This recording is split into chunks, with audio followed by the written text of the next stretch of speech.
Good morning, guys, and welcome to our day 35 journey. Guys, তো ঘুম থেকে উঠছি তোমার আজকে একটু লেট করে বুঝছো। গতকাল রাতে হচ্ছে তোমার ঘুমাইছি কয়টা অলমোস্ট 2:30 40 ওই সময় হলো গেছি ঘুমাইতে। উঠছিও মাসাল্লাহ কয়টা বাজে, 9টা, হ্যাঁ 9:10 20 তো হবেই। ইদানিং এই 3-4 দিন ধরে আমি একটু আগে আগে মানে বেডে যাওয়ার ট্রাই করি, ঠিক আছে, ঘুমানোর ট্রাই করি, কাজ বাজ আগে আগে সেরে সন্ধ্যা যত তাড়াতাড়ি পারি। বাট কালকেরা নামাজ কালাম থাকার জন্য হচ্ছে কাজ বাজগুলো আমার ওই নামাজ পড়ে আসে আবার করা লাগছে। বিশেষ করে ভিডিও এডিটিং করতে করতে আমার অনেক সময় লাগে, তাছাড়া আরো দু একটা কাজ থাকে ওই রাতে, ঠিক আছে, তো ওইগুলো সেরেই হচ্ছে আমার ঘুমাইতে হয়। আজকেরা অনেকেই কিন্তু তোমার রোজা রাখতেছে সবে বরাতের, অ্যান্ড তোমাদের মধ্যে কারা কারা আজকেরা মানে আসো রোজা সেটাও কমেন্ট সেকশনে জানাই দাও। কালকে মসজিদে ঘটে যাওয়া একটা কাহিনী তোমাদেরকে আমি বলি। সেটা হচ্ছে আমাদের মসজিদ, এলাকার যে মসজিদ, সেখানে হচ্ছে তোমার ইউজুয়ালি সবে বরাতের নামাজ যখন হয়, নামাজের পরে দোয়া কালাম হয়, ঠিক আছে, মানে ইমাম সাহেব দোয়া দুরূদ পড়ে, ঠিক আছে, দোয়া করে তারপরে হচ্ছে তোমার সবাই চলে যায়। অ্যান্ড প্রতিবারই আমি দেখি তবারকের ব্যবস্থা থাকে, জিলাপি দেয়, তো সবাই যে যার মতো দোয়া করে তোমার চলে গেছে যার যার বাড়িতে, ঠিক আছে, বেশিরভাগই সব চলে গেছে, অল্প কয়েকজন ছিল, তো সবাই তোমার কম বেশি তবারক নিয়ে গেছে, জিলাপি নিয়ে গেছে। একমাত্র আমি ব্যক্তি যে কিনা অনেকক্ষণ দীর্ঘক্ষণ যাবত তোমার মসজিদে ছিলাম, মানে নামাজ পড়ে আসছিলাম। মানে বেশিরভাগ সবাই যে তোমার বাড়ি যেয়ে পড়বে, বাট আমি চিন্তা করে গেছি আমি বাড়ি যেয়ে আর পড়বো না, বাড়ি যেয়ে আর মানে মুড থাকে না, সো মসজিদে একেবারে পড়ে যাবো নামাজ কালাম যা পারি। তো যেই কথা সেই কাজ, তো সবার লেটে হচ্ছে আমি বেরোইছি আর আমার পিছনে দুজন মুরব্বী ছিল।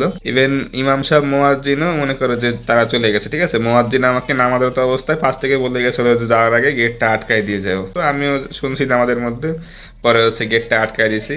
এখন দেখি পুরো মসজিদ ফাঁকা, কোনো প্যাকেট ম্যাকেট কোনো ব্যবস্থা নেই আমাদের জন্য, ঠিক আছে, মানে ব্যাপারটা আসলে লাগলো যে মুসল্লি মসজিদের মধ্যে আছে এবার তাদেরকে মানে গণ্য করা হলো না। এই ব্যাপারটা দেখে আমি আসলে খুব বিচলিত হলাম যে মানে ফার্স্ট টাইম আমার সাথে ঘটলো যে তবরক মসজিদে আয়োজন করা হয়েছে, আমি থেকেও আমি পাই নাই, সবার শেষে থেকেও আমি পাইনি, ঠিক আছে।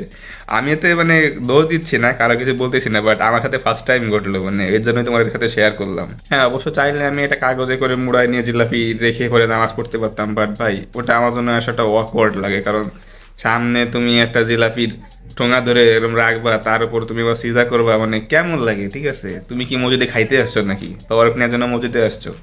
ইট ডাজেন্ট মেক সেন্স আসলে, ঠিক আছে। তো আমি আসলে এই কাজটা করি নাই, আমার কাছে নামাজটা আগে ইম্পর্টেন্ট ছিল। ওয়েল গাইস, তো ড্রপ দ্য ম্যাটার, ঠিক আছে। তো রাইট না হচ্ছে আমি হলো রয়্যাল নিয়ে কিছু কথা বলি। সেটা হচ্ছে মাঝে কিন্তু আমি ভালো ডিজাইনের কাজ বাজ করতাম, মানে টি শার্টের ডিজাইন, আমাদের যে প্রিমিয়াম লঞ্চের, সেই জিনিসটা কিন্তু আসলে করা হচ্ছে না, মানে বলতে গেলে প্রায় 1 মাস ধরে গ্যাপ আছে। তো যার ফলে কিন্তু ভিতর থেকে সেই ক্রিয়েটিভ মাইন্ডটা, ইনোভেটিভ মাইন্ডটা কিন্তু একটু ডাউন খেয়ে গেছে, ঠিক আছে। তো সেটাকে আবার একটু মানে আপ করা লাগবে। অলরেডি আমার কাছে যেই প্রজেক্ট আছে তা দিয়ে হয়তো আমি সর্বোচ্চ 3 থেকে 4 মাস চলতে পারবো, মানে ড্রপের ডিজাইন আমার কাছে আছে, ঠিক আছে। তো এর বেশি তো আমার ব্যাকআপ রাখা লাগবে। দেখা গেল ওই সময় যে আমি ড্রপটা অ্যানাউন্স করলাম, তারপরে আমি কোনো সময় পেলাম না ডিজাইন বের করার, তাহলে তো আমার বসে থেকে পরে আবার ডিজাইন করা লাগবে, পাওয়া লাগবে, তারপরে আবার তোমার সেটা মানে লঞ্চ করতে হবে। So it's a very big red alert, যেহেতু আমি একা, তো এর জন্য আমাকে আগে থেকেই প্রিপারেশন নিয়ে রাখতে হবে। 2-3 জন হলে হয়তো ভাবতাম যে না, এটা তো সে, ও আমি না করলে ও করবে, ও না করলে ও করবে, তো এখানে কিন্তু শুধু আমি সব কিছু। তো আমাকে আগে থেকে সব কিছু প্রিপারেশন নিয়ে রাখতে হবে। আজকের আমি একটু ডিজাইন নিয়ে বসবো যে কি কি বানানো যায় নতুন। অবশ্য আমার কাছে নোট করা আছে যে আমি কি কি জিনিস নিয়ে মানে তোমার ডিজাইন করতে পারি। এখন ওইগুলো নিয়ে আমি এক্সপেরিমেন্ট করব। আর যেইগুলো আমি অলরেডি করছি তার মধ্যে কি কি ভুল আছে, মানে কি মাইনর মাইনর মিস্টেক আছে, সেইগুলো আমি দূর করব। কি কি জিনিস নতুন অ্যাড করা যায় ভালো, যেগুলো খুবই দেখতে আরও বেশি এলিগেন্ট লাগবে, তো সেই জিনিসগুলো নিয়ে আজকে একটা আমরা রিসার্চ করবো, টাইম দিব ডিজাইন নিয়ে। আর গাইজ রাইট না হচ্ছে আমার কাজ হলো প্ল্যানিং করা, প্রত্যেকদিন সকালের মতো তোমাদেরকে আমি বলছিলাম যে তোমরাও করবা, হ্যাঁ আমি তো করি। আর এরপরে হচ্ছে আমার স্পিকিং টেস্ট, যেটা হচ্ছে তোমার মামলিংটা দূর করবে। অবশ্য আমার মনে হয় বাংলাতে আমার এখনো তেমন ইমপ্রুভমেন্ট হয় নাই, তার সব থেকে বড় কারণ হচ্ছে আমি এখনো বাংলাতে তোমার প্র্যাকটিস করি নাই, ঠিক আছে। ইংলিশে আমি প্র্যাকটিস আছে, ইংলিশটা কম্পারেটিভলি ইজি, কারণ ইংলিশে তো কথাবার্তা বলি না, এজন্য তোমার সেই টাং স্লিপটা মাউথ স্লিপ করে না। তো রাইট নাও আমাকে এখন হচ্ছে একটু বাংলা দিকে ফোকাস করা লাগবে, যেহেতু আমি ভিডিও করি বাংলায়, কথা বলতে হয় কাস্টমারের সাথে বাংলায়, তো সব কিছু বাংলায় বাংলায় করার জন্য বাংলাটা এখন একটু টাইম দেওয়া দরকার। So yes, let's move on to Bangla. Good evening guys, এতক্ষণ আমি হচ্ছে তোমার ক্যাপকাটে কোর্স করছিলাম। তোমরা জানো আমি ক্যাপকাটে কোর্স মোর্স অনেক কিছুই করি, এর আগে অনেক কাজ বাজ করছিলাম, তো ক্যাপকাটটা কেবল ধরছি, তো ভাবলাম যে এখন ভালো লাগতেছে না, একটু মানে ভিডিও করে ওটা শেষ করে পরে ক্যাপকাটটা ধরবো। তো এর জন্যই এখন আসা। রাইট নাও আমি একটু তোমার অনলাইনে কাজ বাজের দিকে একটু ফোকাস দিচ্ছি, কারণ আমার অনলাইনে অনেক কোর্স আমি করি। পেইড কোর্স না, তোমার এটা ফ্রি কোর্স, ফ্রি রিসোর্স, ইউটিউবে গেলে ইজিলি পাওয়া যায়। তোমরা চাইলে তোমরাও করতে পারবা, নো প্রবলেম। আমি আসলে সেই কোর্সগুলাই করছি, কারণ প্রতিনিয়ত নিজেকে লেভেল আপ করতে হবে, লার্নিং করতে হবে, ঠিক আছে, অনেক কিছু জানতে হবে। ভাই আমি তো বলতে গেলে কিছু জানিই না, তো ওইগুলো আসলে তোমার শিখতে হবে আস্তে আস্তে। তো সেজন্যই মনে করো যে বেশ কয়েকটা ভিডিও কিন্তু আমাদের একরকম হয়ে যাচ্ছে, একই স্টাইলে। সকালে একবার ভিডিও করি, আবার দেখা হয় সন্ধ্যায়, মাঝখানে কোনো দেখা টেকা নাই। তো এটার মেইন কারণ হচ্ছে আমি একটু ওই কোর্সগুলোর দিকে একটু বেশি ইম্পর্টেন্স দিচ্ছি। তো ডেইলি ভিডিও দিলে ভাই একটা জিনিসটা হবেই, এটা মাস্ট।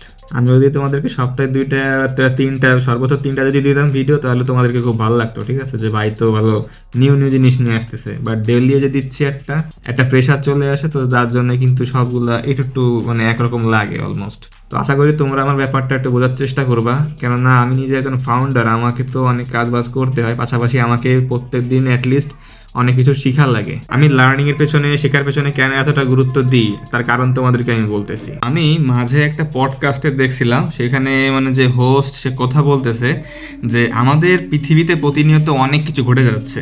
তো প্রতিদিন যদি আমরা অ্যাটলিস্ট আধা ঘন্টা বা তোমার 1 ঘন্টা যদি লার্নিং এর পেছনে সময় না দিই, তাহলে আমরা 10 বছর পিছিয়ে পড়বো। ঠিক আছে, তার মানে তোমরা বুঝতে পারতেছো যে পৃথিবী কত কিছু হচ্ছে একটা দিনে। তোমাকে তুমি সব না পারো, অ্যাটলিস্ট কিছু হইলেও তুমি ডেইলি ওটার বিষয়ে খোঁজ খবর নাও, অ্যাটলিস্ট কিছু স্কিলসের পিছনে তুমি সময় ব্যয় করো, লার্নিং করো, ঠিক আছে, যেটাই পারো। তোমার কাছে শুধু কোর্স করতে হবে, স্কিল বানাতে হবে তা না, তুমি দরকার হয় আন্তর্জাতিক খবর নাও, তুমি একটা আর্টিকেল পড়ো অনলাইনে, তুমি চাইলে পাবলিক স্পিকিং শিখতে পারো, অনেক অনেক ভালো ভালো জিনিস আছে, তুমি অনলাইনে ফ্রি রিসোর্স পেয়ে যাবা, তুমি এটা শিখতে পারো। তা না হলে ওই যে পডকাস্টের হোস্ট যে কিনা বলছে যে তুমি যদি একদিন, জাস্ট একদিনে আধা ঘন্টা বা 1 ঘন্টা যদি তুমি লার্নিং এর পিছনে টাইম না দাও, তুমি 10 বছর পিছিয়ে যাবা।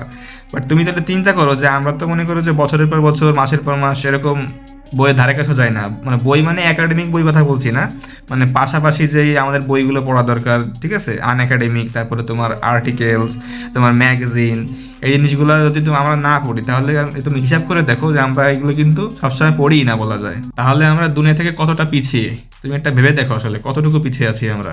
আমি যখন এই জিনিসটা আসলে রিয়েলাইজ করতে পারলাম, তারপর থেকে হচ্ছে আমি লার্নিং এর ক্ষেত্রে খুবই গুরুত্ব দিলাম। তো 2026 সালের মতো সময় এসে তুমি যদি মার্কেটে সার্ভাইভ করতে চাও, টিকে থাকতে চাও, তাহলে তোমাকে ভাই অবশ্যই খাপ খাওয়ানোর মাইন্ডসেট থাকা লাগবে, না হলে তুমি হারায় যাবা কনফার্ম। আর তুমি খাপটা তখনই খাওয়াতে পারবা, তুমি ফিউচারের জন্য তখনই প্রিপারেশন নিতে পারবা যখন তুমি লার্নিং করবা। যারা দেখবা তোমার বর্তমান দুনিয়াতে বিলিয়নিয়ার, মাল্টি মিলিয়নিয়ার, তাদেরকে একটা জিনিস চেক করবা কি, তাদের অ্যাটলিস্ট অন্য কিছু না থাকলেও একটা জিনিস অবশ্যই আছে, সেটা হচ্ছে তোমার লাইব্রেরি।